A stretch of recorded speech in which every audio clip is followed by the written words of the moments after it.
Beber y silbar. Aun estando nosotros muertos en pecados, nos dio vida justamente con Cristo. Efesios capítulo 2, versículo 5.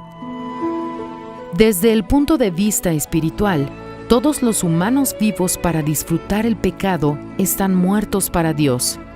Efesios capítulo 2, versículo del 1 al 4. Y todos los humanos muertos para el pecado están vivos para disfrutar de la presencia del Espíritu de Dios según el texto. Y juntamente con Él nos resucitó y asimismo nos hizo sentar en los lugares celestiales con Cristo Jesús. Efesios capítulo 2, versículo 6. Quien está vivo para disfrutar de este mundo, está muerto para disfrutar del venidero.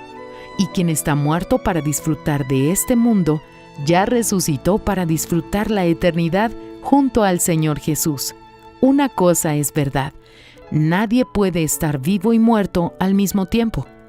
O se está vivo para Dios y muerto para este mundo, o se está muerto para Dios y vivo para este mundo.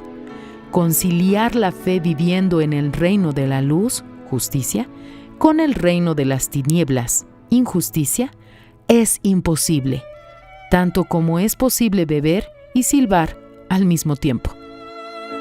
Solo quien acepta morir para este mundo es capaz de vivir en el reino de la luz.